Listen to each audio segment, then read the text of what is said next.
이스라엘의 역사는 크게 두 가지로 명암이 갈라지는 역사가 이스라엘의 역사입니다. 먼저 첫 번째 이스라엘 역사는 하나님이 만들어 가시고 일으킨 역사입니다. 그런가 하면 또한 이스라엘의 역사는 사람이 하나님을 반역하여서 무너뜨리는 역사입니다. 그래서 우리는 이스라엘의 역사를 두 가지의 명암이 현명하게, 명확하게, 현격하게 갈라지는 역사다. 우리는 이렇게 말하는 겁니다. 이런 이스라엘이 왕국으로 세워졌을 때의 첫 번째 왕이 사울이었습니다. 그는 베냐민 지파에 속하였고 스스로도 그의 입으로 고백했던 것처럼 우리는 베냐민 집에서도 작은 자입니다. 그런데 하나님께서 그를 왕으로 세웠습니다. 그 기준이 무엇이었는가 하면 하나님 보시기에 좋았더라였습니다. 하나님의 법도와 규례 안에 들어온 자죠. 그러면서 왕으로 세워진 것이 BC 1050년이었지만은 그러한 사울이 왕이 되고 얼마 가지 못하여서 세상의 권력 속에 빠져버리게 되는 겁니다. 그런 그의 통치 40년의 뒤는 참으로 이스라엘이 12지파가 흔들린 상태에 놓여 있었습니다. 남과 북은 갈라져 있었고 12지파가 하나가 되지 못한 상태에 있는 이스라엘을 다시 재통합을 하게 됩니다. 그때 왕이 다윗이었습니다. 하나님께서 그를 기름을 부어 왕으로 세웁니다. 그때가 BC 1010년이었습니다. 이런 제2대 왕이었던 아버지의 뒤를 이어 제3대 솔로몬이 왕이 될 때가 970년이었는데 그때에 솔로몬은 형제 간에 많은 분쟁들이 일어났었습니다. 압살롬의 사건, 아도니아의 사건, 참으로 이 모든 사건들이 아버지의 가슴을 찢어 놓았습니다. 그런가 하면은 솔로몬에게는 이 형들의 사건들이 두려움으로 나타났던 것입니다. 이런 이스라엘의 역사. 그런 속에 왕으로 등극하게 된 제3대 왕이었던 솔로몬이 제일 먼저 했던 것은 아버지의 유업을 이어받습니다. 그리고 이스라엘 역사에 길이 남을 최초의 성전을 세우게 되는 겁니다. 그런데 이스라엘 역사에 이렇게 길이 남을 역사의 주인공이었던 솔로몬은 또 하나 이스라엘의 역사 속에서 다시는 있어서는 안 될 한 사건을 유발시키게 됐는데 그것이 바로 우상 숭배의 사건이었습니다. 이로 인해서 이스라엘은 그의 아들 르호보암 때인 BC 930년에 나라가 둘로 남과 북으로 나눠지게 되어버립니다. 한편에서는 성전을 최초로 세워서 역사의 길이 남을 왕이었고 또 한편에서는 이스라엘의 멸망을 자초했던 근원의 제공자였던 솔로몬, 명암이 갈라집니다. 이런 역사적 오명 속에 이스라엘이 진행되어집니다. 그리고 또한 이런 속에 남과 북이 갈라지는 속에 이스라엘 역사 속에서 참으로 쥐어버려야 될 만이 그리고 그들에게 가장 큰 상처를 줬던 사건이 있었는데 그것이 바로 불신앙의 대명사를 일컫는 두 명이 북이스라엘에서 등장합니다.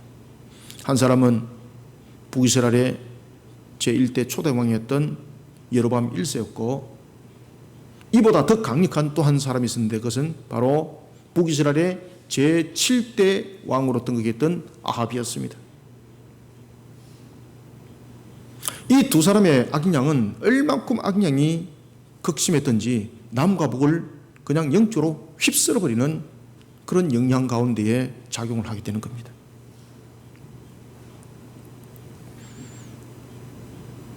아합이 길랏 아람에서 아람과 전투 속에서 죽습니다. 요사박과 함께 연합을 형성해서 길랏 라못에서 벌였던 그 전투 자신들이 이길 줄 알았죠. 그런데 그 아람과의 전투 속에서 하나님께서 그를 데려가 버리는 겁니다. 한 병사가 무심코 쏜 화살에 그가 정통에 심장이 관통되고 거기서 심한 추리를 일으키고 빠져나올 구멍이 없이 그 속에서 처참하게 죽게 됩니다. 이런 아합의 뒤를 이어서 제8대 북이스라엘의 왕이 등장하는데 그가 바로 아하시아였습니다. 그런데 성경은 열왕기상 22장 52절에 보면은 이 아하시아에 대해서 아주 중요한 이야기를 하고 있는데 그것은 단 한 줄로 그의 모든 것을 관통하고 있었습니다. 성경은 이렇게 말하고 있습니다. 그의 아버지의 뒤를 이어 북이스라엘의 제8대 왕이 되었던 아하시아는 세 가지의 길을 따랐습니다. 그 세 가지의 길은 이스라엘의 모든 역사를 통해서 가장 하나님 앞에 불신앙의 모습으로 섰던 그 길이었습니다. 그 첫 번째 길이 바로 뭔가 하면 여로보암의 길이었습니다. 여로보암은 단과 베델에 금송아지 우상을 세우면서 이스라엘을 영적으로 신앙적으로 완전히 매장시켰던 그런 길이었습니다. 그런 여로보암의 길을 따르더라. 우상 숭배 길을 따르더라. 그리고 두 번째는 아버지 아합의 길을 따르더라. 그런가 하면 세 번째는 어머니의 길을 따르더라. 어머니 이세벨은 바알의 선자였습니다. 하나님이 그를 보기에 좋았더라고 말할 수 있는 왕의 모습이 아니었습니다.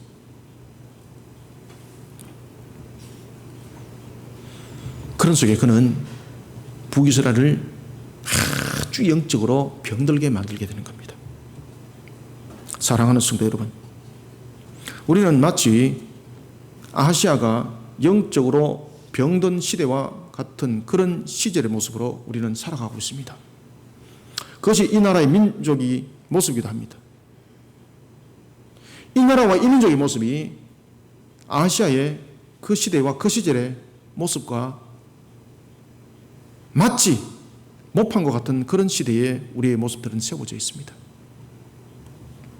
이런 시대 앞에 저와 여러분들은 그리고 우리는 어떤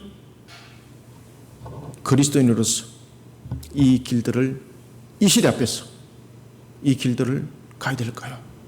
우리는 오늘 열왕기하 1절부터 1장 1절에서부터 4절까지 말씀을 통해서 이 시대 앞에 명확한 이 시대 앞에 우리는 세 가지 관점으로 이 시대의 그리스도인이 되어야 합니다. 먼저 우리가 첫 번째 한번 읽어봅시다. 시작. 아합이 죽은 후에 모압이 이스라엘을 배반하였더라. 아멘.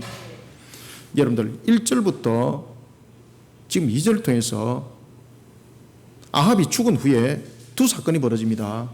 하나는 모압이 이스라엘을 배반합니다. 그리고 또 하나는 아하시아가 난간에서 난데없이 떨어집니다. 그리고 이 일로 인해서 죽을 병이 걸립니다. 이 두 사건을 여러분들 주시하셔야 됩니다. 왜 그런가 하면은 이 두 사건이 우연하게 일어난 사건이 아닙니다. 이 두 사건이 어떤 환경 속에서 그렇게 될 수밖에 없는 환경 속에서 벌어진 사건이 아닙니다.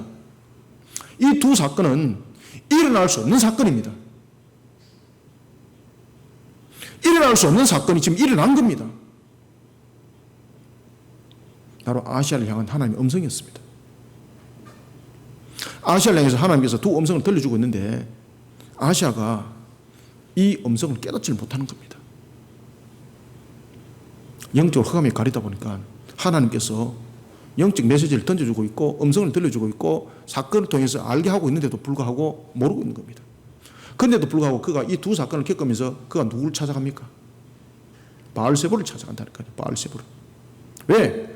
제가 서두에도 여러분들에게 말씀드렸던 것처럼 그가 추구했던 길이 세 가지가 있는데 여호와의 길이 아니라 하나는 여로보암의 길이었고 하나는 아합의 길이었고 하나는 이세벨의 길이었습니다.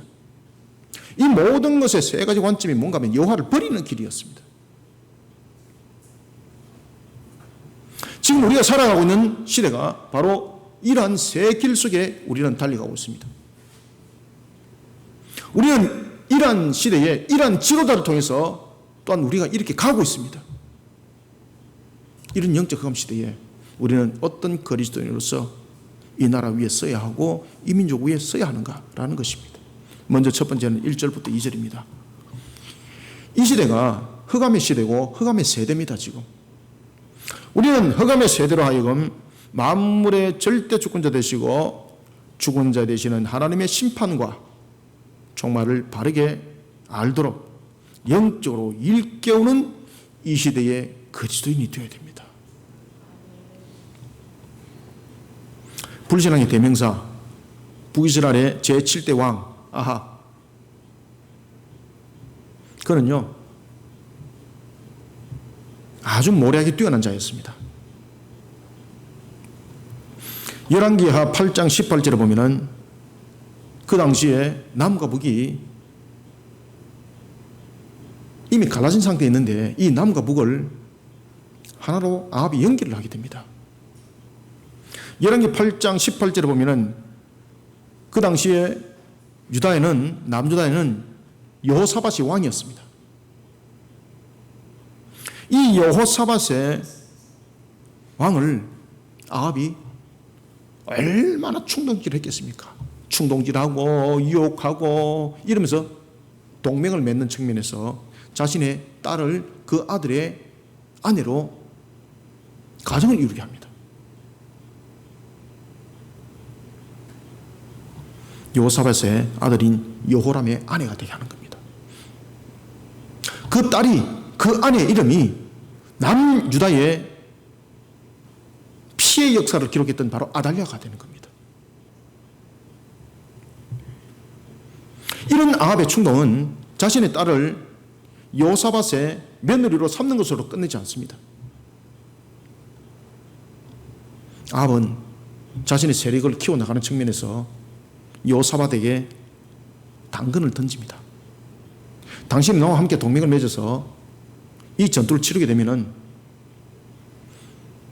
솔로몬의 부귀와 영화를 당신이 누릴 것이고 당신에게 그 영토의 확장이 있을 것이다. 당근을 던집니다. 여호사밧이 솔깃합니다. 온갖 이권을 그에게 제시를 합니다. 요를 합니다. 그러면서 남과 북이 연합을 하게 되는 겁니다. 그리고 이들이 함께 연합을 이뤄서 전쟁을 갈 때에 여호사밧이 모략을 꾸밉니다. 당신이 나보다 뛰어나니까 당신이 왕복을 입고 나는 신하의 복을 입고 이 전투에 참여하겠다. 그러면서 전투에 참여를 하는 거예요. 그러면서 전투에 참여했던 것이 바로 길랏 라못이었습니다. 아람과의 전쟁이었습니다. 열왕기상 22장 29절. 그런데 하나님은요 그 전투에서 여호사밧은 살려놓고 그리고 아합은 그곳에서 죽임을 당하도록 합니다. 분명히 아합은 신하로 위장을 하고 있었고 그리고 그는 왕으로서 위장을 하지 않았음에도 불구하고 전쟁을 벌이게 되면 왕에게 집중 공격을 가하게 되는 겁니다. 그때의 여호사밧은 자신을 향해서 집중 공격을 가하는 그들을 향해서 외칩니다. 나는 왕이 아니다. 나는 아합이 아니다. 그리고 한 병사가 쏜 활이 아합의 심장을 정면으로 관통해버리는 겁니다. 빠져나갈 길이 없습니다. 그 전투에서 길랏 라못에서 싸우다가 처절하게 그는 생명을 마감하게 됩니다. 이러한 아합의 뒤를 이어서 그의 아들이었던 아시아가 북이스라엘의 제8대 왕으로 등극하게 되지만은 북이스라엘에는 하나도 변하는 것이 없었습니다. 왜 그랬을까요? 실질적인 실권을 이세벨이 쥐고 있었기 때문입니다. 바알의 선지자였던 이 여인이 그 실권을 쥐고 있었던 겁니다. 그러면서 그 아들을 앞세워서 수렴 청정을 하는 겁니다. 하나님은 이란 속에 북이스라엘이 영적으로 병들어 있는 모습을 보고 아시아에게 제일 먼저 보냈던 신호가 뭔가 하면은 모압을 북이스라엘로부터 독립시키는 것이었습니다. 그 당시에 모압은 북이스라엘로 하여금 독립할 수 있는 그런 강력한 세력을 형성하지 못했습니다. 이 모압은 그 당시에 북이스라엘의 속국으로 조공을 바치는 나라였습니다. 그런데 하나님께서 그 모압을 떼내버리는 겁니다. 아하시아는 이 과정을 통해서 하나님의 음성을 들어야 되는 것이었습니다. 1절, 아합이 죽은 후에 모압이 이스라엘을 배반하였더라. 아멘. 아시겠습니까? 이 불신앙을 향한 하나님의 심판을, 그리고 하나님의 강력함을 그는 깨달아야 되는 것이었습니다. 여러분, 하나님께서 징계하시고 심판하실 때에 아무 흔적 없이 갑자기 나타나서 등 뒤에서 마치 나타나서 습격을 하듯이 그렇게 하나님은 징벌하시고 심판하지 않습니다. 그 공의에 입각해서 그의 죄와 벌에 관한 부분들을 확인하게 알게 하시고 보게 하시고, 그리고 회개의 길을 열어주십니다. 오늘 본문에도 보면은 모압이 이스라엘을 배반한 것을 통해서 하나님께서는 지금 아하시아 왕에게 그 불신앙 가운데 있고 여호와를 떠난 우상 숭배 속에 있는 그를 회개하여서 하나님께 돌아오도록 신호를 준 것이었습니다. 그런데 영적 흑암에 사로잡혀 있는 그에게 이런 상황들이 하나님의 음성으로 들리지 않았습니다.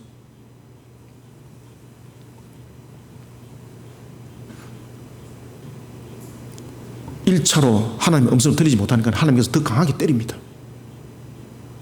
여러분들, 우리가 영향력을 느낄 때에 주변의 건물이 무너지는 것에 충격받기보다는 자신에게 직접 가해지는 충격이 더 큰 충격으로 다가서는 겁니다. 하나님께서는 상황을 통해서 아주 큰 사건을 보여줬습니다. 그럼에도 불구하고 못 깨닫는 겁니다. 그러니까 이번에는 직접 자신을 쳐버리는 겁니다. 두 번째는 하나님께서 그를 난간에서 떨어뜨려 버리는 겁니다. 여러분, 다락이라는 것, 난간이라는 것 매우 중요한 역할을 하고 있습니다. 이 다락은 열왕기상 17장에 보면은 엘리야가 사르밧 과부 집에 죽은 아들을 살렸던 장소입니다. 그리고 우리가 신약에 보면은 다락은 바로 성령의 강력한 역사가 일어난, 바로 오순절의 사건을 일으켰던, 교회의 출발의 태동을 일으켰던 곳이 바로 다락이었습니다. 그래서 대체로 보면은 신구약에서 보면은 다락은 대체로 생명을 살리는 장소로 상징이 됩니다. 그리고 난간은 지키고 보호하는 역할을 하고 있는 겁니다. 그런데 이런 장소에서 난데없이 난간에서 떨어져 버렸습니다. 떨어질 수 없는 장소에서 떨어진 겁니다. 지금 생명의 장소에서 사망으로 떨어진 겁니다.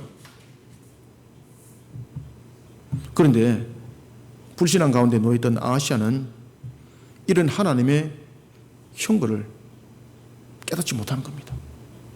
여러분, 다락이 신구약을 통해서 생명을 살리는 장소였다면 동일한 장소가 또한 하나님의 징벌과 그리고 형벌의 장소로 나타나게 됩니다. 백보자 심판 때도 마찬가지입니다. 요한계시록 20장 11절에 백보자 심판 때도 동일한 역사가 일어납니다. 믿음을 가진 신앙 속에 놓이는 자들에게는 그날에 새하늘과 새 땅의 판결문이 열리게 되는 것이었고, 그런가 하면 불신 가운데 있는 자들에게는 유황불못이라는 판결이 내려지는 장소, 동일한 장소에서 갈라지는 겁니다. 저와 여러분들이 서 있는 것도 마찬가지입니다. 우리가 아무리 복되다 이야기를 할지라도 하나님의 신앙 가운데 바로 세우지 못하면 복되다 했던 그 장소가, 그 자리가 저주의 장소고 저주의 자리가 되는 겁니다. 하나님께서 두 가지 신호를 지금 강력하게 그에게 들렸습니다. 그런데 그럼에도 불구하고 아하시아의 결정은 하나님을 찾는 것이 아니었습니다. 바알 선지자였던 이세벨의 어머니의 영향력을 받은 대로 그는 바알세불을 찾는 겁니다. 1절과 2절을 한번 읽어봅니다. 시작. 아합이 죽은 후에 모압이 이스라엘을 배반하였더라. 아하시아가 사마리아에 있는 그의 다락 난간에서 떨어져 병들매 사자를 보내며 그들에게 이르되 가서 에그론의 신 바알세불에게 이 병이 낫겠나 물어보라 하니라. 아멘. 영적 흑암에 사로잡힌 아시아 왕은 두 번에 걸친 하나님의 음성을 듣지 못하는 겁니다. 강력하게 그 자신을 쳤음에도 불구하고 못 알아듣는 겁니다. 그리고 그의 선택은 어머니로부터 배운 바알의 길이었습니다. 그 길을 가는 거예요. 그래서 열왕기상 22장이 아하시아는 세 가지 길을 갔다는 거죠. 한 길은 여로보암의 길이었고, 한 길은 아합의 길이었고, 한 길은 이세벨의 길이었다는 겁니다. 이것이 하나님의 책에 기록되어 있는 아시아의 업적입니다. 다른 건 아무것도 없습니다. 영적 흑암이 사로잡히니까 이런 썩은 세 길을 가는 겁니다. 그런데 이 세 길은요, 세상적인 측면에서 화려함을 줄 수 있고, 그리고 세상적인 측면에서 부귀를 누릴 수 있고 명예를 누릴 수 있는 것처럼 보였던 길들입니다. 전부 다 세 길들이. 그러니까 그 썩은 길을 가는 겁니다. 영적 흑암이 가리니까 이 썩은 길을 가는 겁니다. 지금 우리가 지금 이 시대에 그런 길을 지금 가고 있지 않습니까? 영적 흑암에 가려져가 있으니까 썩은 새 길을 지금 가고 있는 겁니다. 죽을 길을 가고 있는 겁니다. 다른 난간에서 떨어져서 죽을 길을 지금 가고 있는데도 불구하고 이 썩은 길을 계속해서 가고 있는 겁니다. 지금 이 시대를 향해서 하나님께서 이미 신호를 들려주고 있는데 우리는 지금 썩은 길을 가고 있는 겁니다.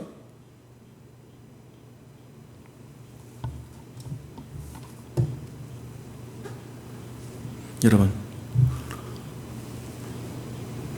지금 우리의 길들을 보면은 우리는 지금 흑암의 시대를 살아가고 있다는 것을 명확하게 우리는 구별해낼 수 있어야 합니다. 또한 우리의 시대는 우리가 영적 흑암 가운데 놓여 있다는 것을 명확하게 또 알게 하고 있습니다. 요한계시록 6장 12절 보면은 여섯 인의 재앙이 임하기 전에 전쟁과 기근과 그리고 지진과 경제의 무너짐, 심지어 강력한 질병이 우리에게 쏟아질 것을 이미 요한계시록에서 예고를 하고 있었습니다. 지금 이 상황들이 정확하게 전개되고 있잖아요.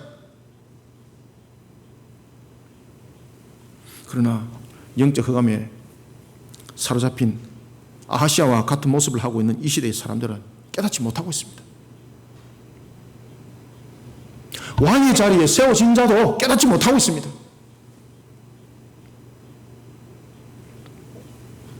그러니까 자신도 무너지고 나라도 망하는 겁니다.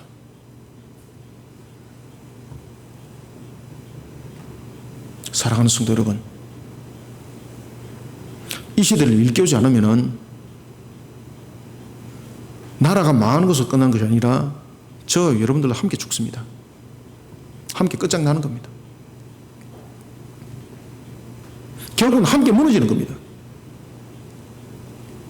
이런 흑암의 모습 속에 이 흑암의 사실을 알고 있는 자들이 이 영적 흑암을 일깨우는 일에 달려가지 못한다면 그 또한 영적 방주자가 되어서 하나님으로부터 용서받지 못합니다.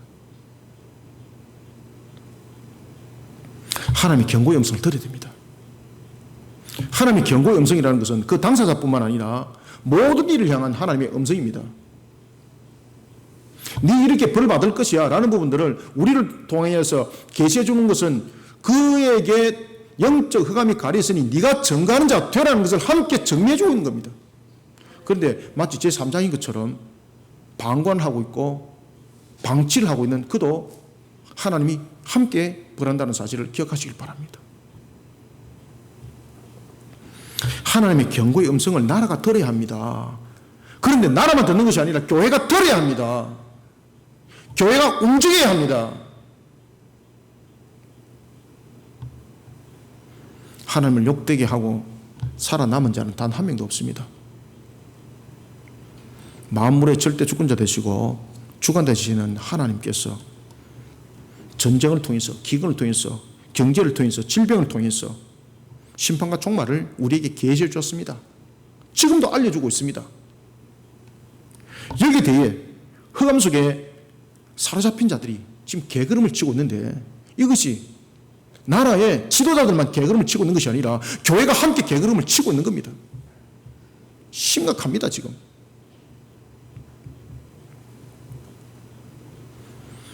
흑암의 세대로 하여금 종말과 심판을 바르게 알리는 그리스도인이 되어야 합니다. 우리는 그런 속에 이 시대에 남은 한 가지 나무로서 그 값을 다 하는 성도가 되어야 합니다. 그 값을 다 하는 그리스도인이 되어야 됩니다. 만약에 우리가 그 값을 하지 못한다면 주님께서 우리에게 묻습니다. 내가 너희들에게 계시를 해줬는데 너희들은 지금 무엇을 하고 있느냐 말이에요. 이들을 영적으로 바르게 일깨우는 이 시대의 그리스도인이 되기를 소원합니다. 그 다음에는 두 번째 3절 한번 읽습니다. 시작.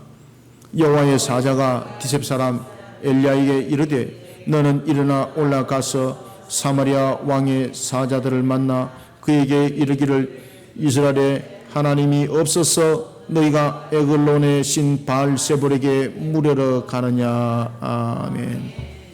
여기서 지금 무슨 이야기를 하고 있습니까? 아주 여기서 중요한 얘기가 지금 등장했는데 이스라엘에 하나님이 없어서라는 겁니다.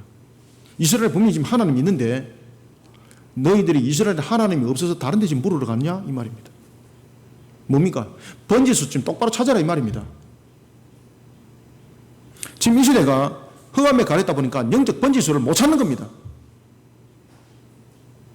교회가 하나의 영업장으로 설명하고 있습니다. 이런 영적 문제 속에 대통령이 쓰가 있고 정치 지도자들이 쓰가 있습니다. 이런 영적 무지 속에 성도들이 쓰가 있습니다. 교회가 마치 영업자인 줄 착각을 하고 있습니다. 그러니까 세상의 못된 것들이 교회를 헌금을 거두는 이익을 추구하는 장소로 난도질을 하고 있는 겁니다. 영적 번지수를 똑바로 찾아야 합니다. 하나님을 회방한 자, 살아남은 자 없습니다. 하나님을 회방하는 자, 대통령도 살아남지 못합니다.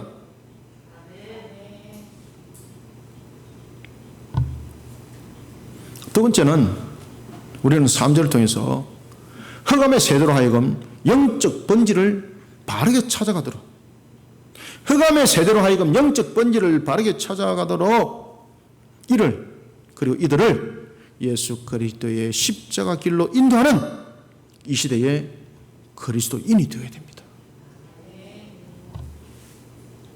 영적 흑암에 사로잡힌 자들이 번지수를 못 찾는 것을 손가락질을 하면은 손가락질 하는 그 손가락 걷어버립니다. 하나님이. 그들을 바르게 일깨워야 됩니다. 대통령이 영적 흑암 속에 가려져 가지고 영적 번지수를 잘못 찾고 있습니다. 그럼 대통령에서 계란 던지로 끝나면 안 됩니다. 그를 일깨워서 바른 길로 가도록 가르쳐야 합니다. 십자가 길로 바르게 가도록 가르쳐야 됩니다. 이것이 교회의 역할이고 성도의 역할입니다. 이것이 그리스도인입니다.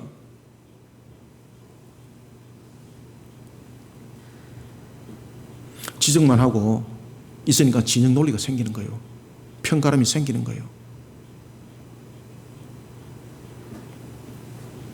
아시아 왕은 여호와 하나님을 모르는 것이 아니었습니다.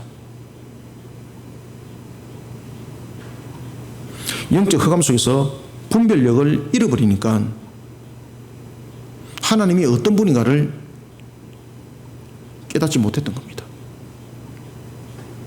그러니까 죽음의 기로에서 그가 선택한 것이 무엇입니까? 바알세볼을 찾아간다니까요. 바알세볼.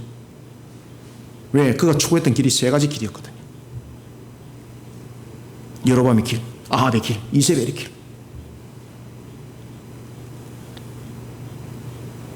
우리는 생과 사의 주관자가 하나님이라는 것을 지식으로 아는 것으로 끝나는 신앙이 되어서는 안 됩니다.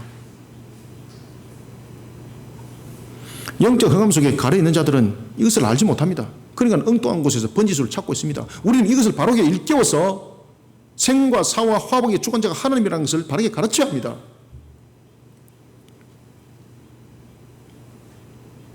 영적 흑암 속에 사로잡힌 자가 되어 있는 아시아 왕 보십시오.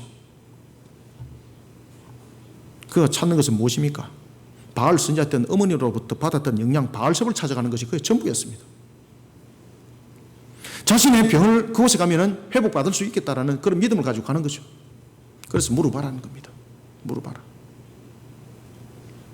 이미 이 사실을 알고 계셨던 하나님께서 누구를 보냅니까? 그게 엘리야를 보내는 겁니다. 엘리야를. 그리고 엘리야는 자신의 병의 치료를 위해서 바알세불 선지자에게 보냈던 그 신 앞에 엘리야는 서게 됩니다. 그러면서 그는 이렇게 증거합니다. 이스라엘에 하나님이 없어서 너희가 에글론의 신 바알세불에게 물으러 가느냐. 아멘. 네 지금 번지수 똑바로 찾아가느냐 이 말입니다. 네가 지금 살리는 길로 가고 있는지 죽이는 길로 가고 있는지 네가 지금 정신 차리고 지금 똑바로 지금 보고 있느냐 이 말입니다. 여러분, 이스라엘 나라가 어떻게 세워졌습니까? 이스라엘 민족이 어떻게 세워졌습니까? 이스라엘 나라와 이스라엘의 민족이라는 역사를 보면 하나님을 떠나서는 계산되어지는 것이 없습니다. 그들의 출애굽의 역사를 한번 봅시다. 출애굽기 12장 41절을 보면 430년 동안 그들은 애굽에서 종살이 했다 그랬습니다. 그럼 그들을 누가 해방시킵니까? 하나님이 친히 해방시켜요. 하나님이 친히 열장을 일으켜서 그들을 친히 해방시켜요. 그뿐만 아니죠. 출애굽기 19장 5절과 6절을 보면 시내산에서 하나님께서는 그들을 내 백성 삼으셨습니다. 언약하셨습니다. 그리고 또한 여호수아서 24장 3절을 보면 가나안의 온 땅을 하나님께서 주셨습니다. 그뿐만 아니죠. 이스라엘을 번성하게 하셨습니다. 하나님을 떠나서는 그들의 역사 속에 그들의 민족의 역사는 없습니다. 나라라는 역사도 없고 민족이라는 역사도 없습니다. 우리나라와 민족도 마찬가지입니다. 하나님을 떠나서는 이 나라 없습니다. 이 민족 없습니다. 이 나라가 해방 가운데 허감이 있을 때에 복음이 이 나라를 살렸던 것 여러분 기억나십니까? 이 나라의 해방의 역사는 바로 기독교인들의 역사입니다. 3.1운동의 역사도 마찬가지고 1945년의 역사도 마찬가지고 1950년에도 이 나라를 건졌던 역사는 바로 믿음의 신앙 가운데 있었던 하나님을 향한 신앙이 이 민족을 살렸고 이 나라를 살린 것이었습니다. 이런 우리의 역사, 이런 우리의 환경들, 이런 우리의 모습들을 다 지워버리고 있는 모습, 지금 아시아의 이 시대의 모습과 똑같습니다. 우리의 교회의 현실, 우리의 의료의 현실 누구로부터 출발했습니까? 하나님께서 보내신 선교사들로부터 우리나라 교육은 시작되었고 의료는 시작되었습니다. 인쇄도 마찬가지입니다. 한글 보급도 마찬가지입니다.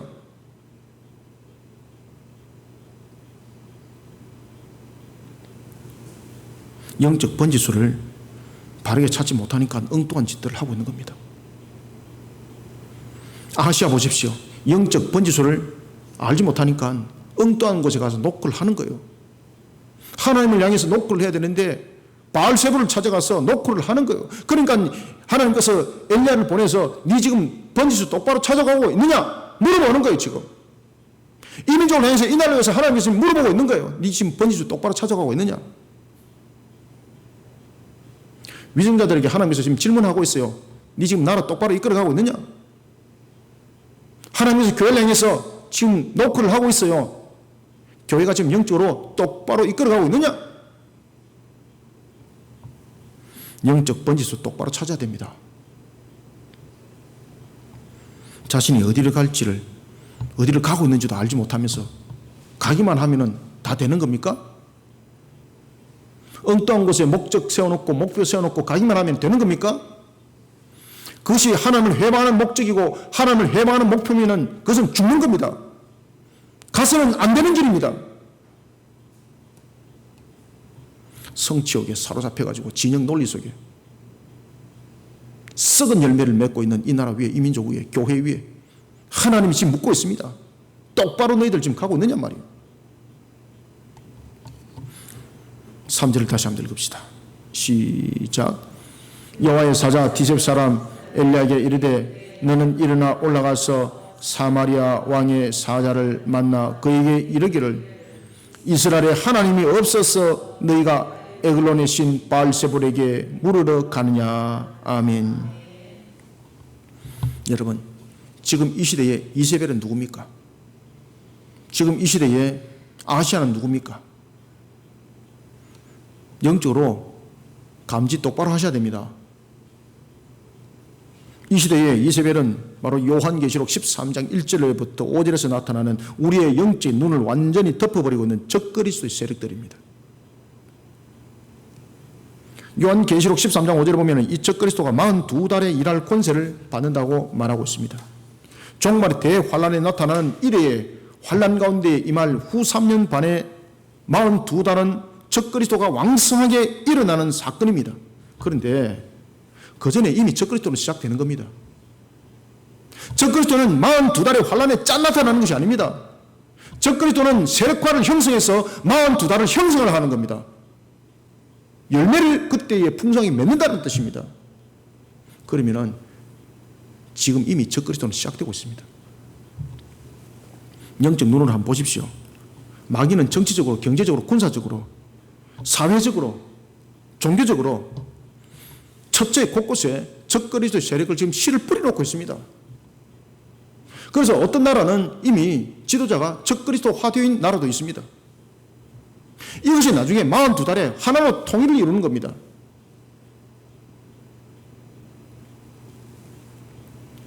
이것을 감지하지 못하는 교회들이 어찌 영적 지도자라는 말을 할 수가 있겠습니까?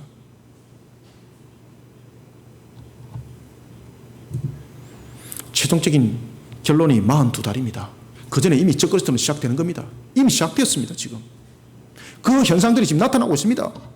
경제적으로, 사회적으로, 정치적으로, 군사적으로, 종교적으로 이미 나타나고 있습니다.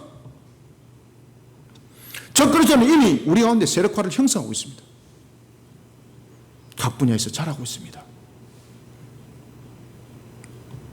때로는 이것이 각국의 지도자를 통해서 그 씨를, 그리고 그 열매를, 결실을 맺어가고 있는 것입니다. 이것이 지금 정치적으로 나타나고 있고, 군사적으로 나타나고 있고, 경제적으로 나타나고 있고, 사회적으로 나타나고 있고, 종교적으로 나타나고 있는 거예요. 여러분들 아시겠습니까? 이런 영적 영향 가운데에 우리는 살아가고 있고, 이 세대에 우리는 지금 놓여져 있습니다. 그럼 어떻게 되겠습니까? 이 영적 번지수를 바르게 찾도록 우리가 인도하는 그리스도인이 되지 못하면 전부 다 흑암 속에 가는 거예요. 그냥 하나님께서 엘리야 선지자를 통해서 아시아에게 알립니다. 아시아가 보낸 그 사신을 통해서 아시아로 하여금 알게 합니다. 이스라엘에 하나님이 없어서 너희가 에글론의 신 바알세불에게 물으러 가느냐. 지금 영적 번지 똑바로 알고 가느냐 이 말입니다. 이 시대에 이세벨이 바로 적그리스도라면은 이 시대에 아시아는 누굽니까? 바로 영적 흑암 가운데 길 잃은 양과 같은 우리의 모습입니다. 영적 흑암 가운데에 놓여진 유대인들이 공예를 형성하고 그 속에서 복음을 전하는 스데반을 돌로 쳐 죽입니다.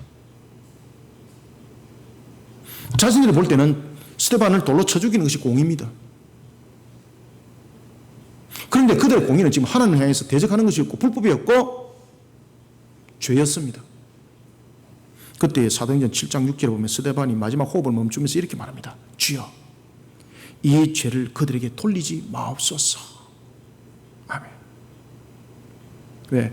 영적 흑암 속에 사로잡혀 있다 보니까 그들이 지금 자신을 향해서 돌 던진 그 행위, 자신을 집행하는 그 행위, 복음을 전하는 자신을 죽이는 그 행위가 하나님 앞에 대적이고 하나님 앞에 죄된 행동이라는 것을 그들은 못 깨닫고 그들은 자신들의 공의로 다스리고 있다고 착각을 하고 있다는 거죠. 지금 우리의 진영 논리가 그렇습니다.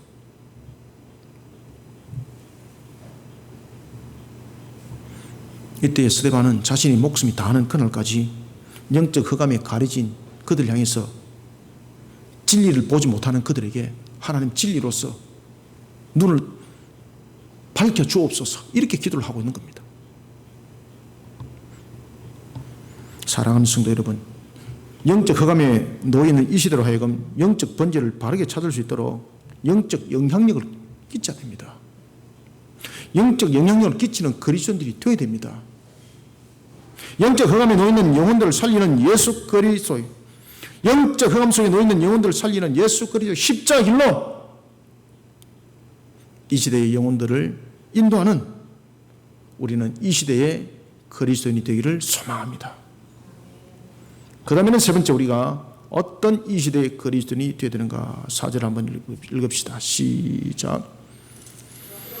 그러므로 여호와의 말씀이 네가 올라간 침상에서 내려오지 못할지라 네가 반드시 죽으리라 하셨다 하라. 엘리야가 이에 가니라. 아멘. 자, 여기서 여러분 4절에서 핵심적인 것이 뭔가 아세요? 하나님께서 엘리야에게 계시를 해줬습니다. 지금 다 알게 해준 거죠. 아시아가 어떻게 될 것, 그리고 북이스라엘이 어떻게 될 것 다 계시를 해준 거죠. 만약에 엘리야가 하나님으로부터 계시한 음성을 듣고 그가 머무르고 끝났다면은 이거는요, 엘리야에게 큰 징책이 가해지게 되는 거예요. 여기서 중요한 사실은 엘리야가 움직였다는 사실입니다. 그래서 오늘 본문에 보면은 뒤에 동사가 짧은 하나가 나타나는데 가니라 라는 것입니다. 수고해야 됩니다. 우리는 이 시대에 수고하는 그리스도인이 되어야 됩니다. 아는 것으로 끝나면 안 됩니다. 아는 것으로 끝나는 자, 아는 하나님께서 이미 알려줬습니다. 그런데 아는 것으로 끝나면 그 알려준 것에 대해서 분명히 징벌의 값이 있습니다. 왜 그런가 하면 하나님께서 움직이라고 계시해 준 거거든요. 나 이런 거 많이 알고 있어. 하나님께서 그저 알아갖고 지식적으로 준 것 아닙니다. 움직이라는 거예요. 움직이라는 거예요. 액션 차라는 거예요. 그래서 오늘 본문에 보면은 엘리야가 가니라 라고 우리에게 정리를 해주고 있는 겁니다. 가야 된다는 겁니다. 마지막으로 우리는 4절 통해서 어떤 이 시대의 그리스도인이 되어야 되는가 하면 하나님 안에서 해법을 찾도록 그 길을 바르게 제시하는 수고로움을 주님이 오시는 그날까지, 수고로움을 주님이 오시는 그날까지 멈추지 않는 이 시대의 그리스도인이 되어야 합니다. 그래서 가니라 라고 말하는 겁니다. 하나님의 두 번의 경고에도 불구하고 자신의 걸음에 대해서 분별력을 잃어버린 아시아, 그것은 영적 흑암의 무서운 결과였습니다. 그리고 그 결과는 끝에 죽음이라는 것으로 열매를 맺어버렸습니다.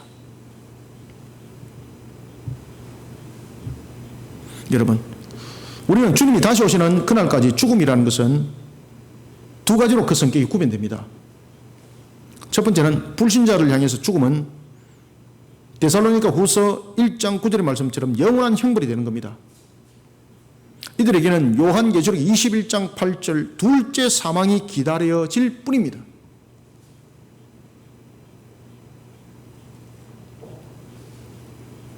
두려워하는 자들과 믿지 아니하는 자들과 흉악한 자들과 살인자들과 음행하는 자들과 점술가들과 우상 숭배자들과 거짓말하는 모든 자들은 불과 유황으로 타는 못에 던지지니 이것이 둘째 사망이라. 아멘. 그들에게는 이것밖에 없습니다.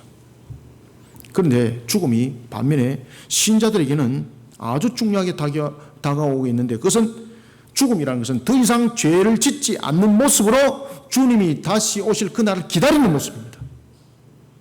그래서 그들은 음부에 떨어지는 것이 아니라 유황불못에 던져지는 것이 아니라 바로 누가복음 23장 43절 낙원에 이르게 되는 겁니다. 죽음이라는 것이 주님이 오시는 그날까지 나타나는 결론도 완전히 다른 역사 속에 나타났습니다. 영적 흑암의 가린이 문제를 어디서 해결받아야 되는지 알지 못하는 겁니다. 자신이 갈 바를 알지 못하는 겁니다. 여호와를 향해 살 길을 찾아가는 것이 아니라 오히려 둘째 사망에 이르는 바알세바를 찾아가는 겁니다. 이들을 일깨워야 되잖아요. 그래서 엘리야가 가는 겁니다. 만약 여기서 엘리야가 가지를 안 했다면 그것은 엘리야의 값입니다. 사랑하는 성도 여러분, 우리가 살아나가는 이 시대 한번 보십시오. 문화적으로, 정치적으로 사회 형태를 한번 돌이켜 보십시오. 경제적인 측면을 한번 돌이켜 보십시오. 둘째 사망을 향해서 힘있게 달려가고 있지 않습니까? 얼마나 안타깝습니까? 그런데 안타까운 것으로 끝나게 되면은 하나님께서 우리에게 계시해 준 것은 움직이지 않는 우리를 향해 징벌의 값이 있다는 것을 반드시 기억하시길 바랍니다. 저와 여러분들이 걸음을 멈춰버리면 안 됩니다. 저와 여러분들은 하나님께서 계시를 해준 것은 등불이 되어라고 계시를 해줬는데 우리의 걸음이 멈춰버리면 꺼진 등불이 되어버리는 겁니다. 사도 바울 한번 보십시오. 고린도후서 6장 5절부터 6절에 보면 사도 바울은 하나님의 나라의 일꾼으로 자천하면서 환난과 궁핍과 고난과 수고름을 멈추지 않았다라고 그 고백하고 있잖아요. 엘리야 선지자 보십시오. 입으로만 마음으로만 사역하는 그런 선지자가 아니었습니다. 그는 하나님의 명령을 친히 그리고 몸소 실천하는 일에 수고로움을 아끼지 않는 그런 선지자 사역자였습니다. 4절 다시 한번 읽어봅시다. 시작. 그러므로 여호와의 말씀이 네가 올라간 침상에서 내려오지 못할지라 네가 반드시 죽으리라 하셨다 하라. 엘리야가 이에 가니라. 아멘. 하나님께서 그렇게 했다라고 하라라고 말하는 것은 명령을 주는 거잖아요. 그때에 엘리야는 가는 겁니다. 4절에 보면 엘리야가 이에 가니라. 하나님께서 지금까지 말씀하신 것을 증거하기 위해서 그 당사자를 만나는 수고의 걸음을 걸어갔다는 겁니다. 그 수고의 걸음은 죽음이 기다릴 수도 있었습니다. 왜냐하면 아시아와 완전 적대되는 세력이 있기 때문입니다. 그는 이미 여러분들이 잘 아시는 것처럼 아시아의 아버지였던 때에 아합이 있을 때 그때도 이런 경험을 했습니다. 그렇기 때문에 그는 얼마나 두렵겠습니까?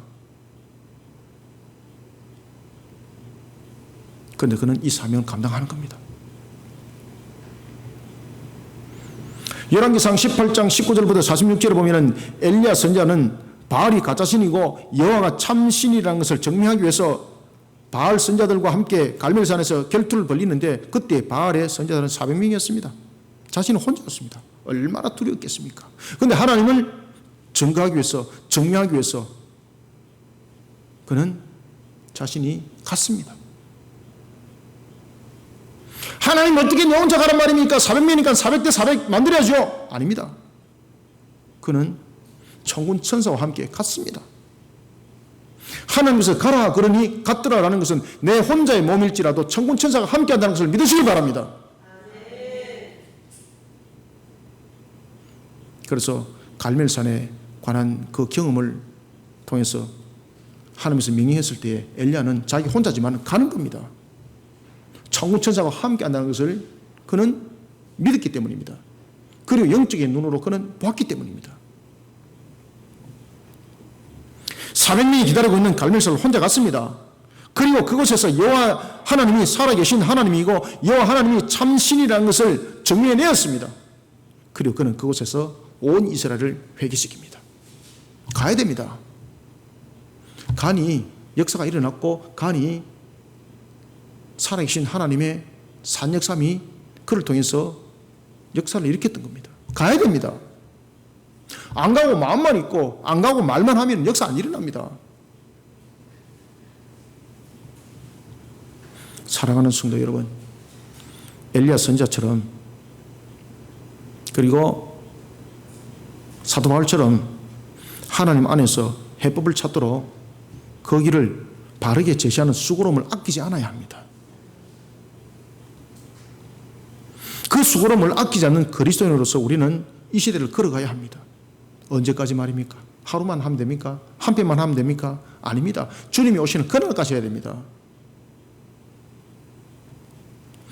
주님이 오시는 그날까지 이 수고로움의 걸음을 멈추지 않는 그 사명의 깃발을 힘있게 드는 이 시대의 그리스도인이 되기를 소망합니다. 말씀을 맺겠습니다. 적그리스도의 세력이 또아리를 틀고 있는 우리는 이 시대를 살아가고 있습니다. 42달의 대환란은 적그리스도가 그때 짠 나타나는 것이 아니라 그때에 충만한 결실의 열매를 맺는 것이 42달의 대환란입니다. 그 전에 이미 적그리스도는 시작되는 겁니다. 지금 적그리스도가 세계 저쪽 곳곳에서 지금 일어나고 있습니다. 왜 이것을 영적으로 보지 못합니까? 그러니 이 시대에 영적 분별력이 없는 우리에게 무슨 능력이 있고 힘이 있겠습니까?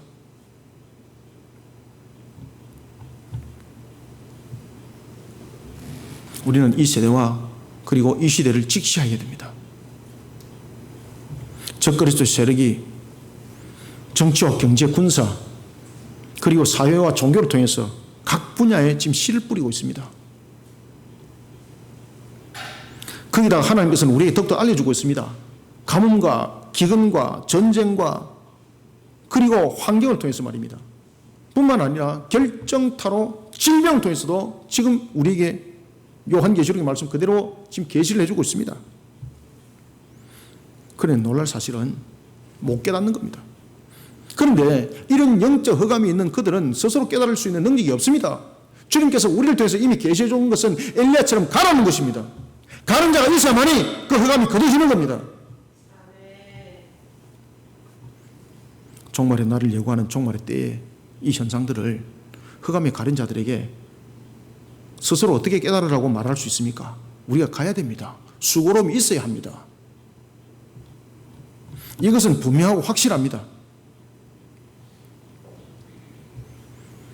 우리는 이런 시대일수록 엘리야처럼 사도 바울처럼 이 시대 앞에 주님께서 나를 두신 것을 기억하시고 주님의 도구로 쓰임받아야 됩니다. 도구가 쓰임받지 못하면 그 도구 다 버려야 되는 겁니다. 도구가 쓰임받지 못하면 도구가 녹슬고 오히려 주인을 괴롭히는 도구가 되는 겁니다. 가치 없습니다. 사랑하는 성도 여러분, 우리는 세상을 향해서 이 수고로움을 주님이 오시는 그날까지 멈추지 않는 이 시대의 그리스도인이 되어야 합니다. 만약에 우리가 이 걸음을 멈춰버린다면 그 걸음은, 그 값은 우리에게 돌아옵니다. 오늘도 이 시를 향해서 영적 흑암을 밝히는 일에 혼신의 힘을 다하는 사도 바울과 같고 엘리야와 같은 그런 사명의 사이에 모든 성도들이 되기를 주님의 이름으로 축원합니다. 살아계신 아버지 하나님, 주께서 베푸시는 은혜를 감사드립니다. 오늘도 우리에게 하늘의 장막을 열어주시고 은혜의 담비의 꼴의 양식으로 우리를 채워주시니 감사합니다. 이 시대에 영적 분별력이 없어 무지 가운데 있는 이들을 그저 수수방관하고 그저 질타하고 그저 지적질만 하는 교회와 성도들이 되지 않게 하여 주옵소서. 이들을 영적으로 방치한 자는 방치한 그 값이 있다 하였습니다. 오늘도 이 시대에 우리가 사도 바울이 되게 하시고 이 시대에 엘리야가 되게 하여 주옵소서.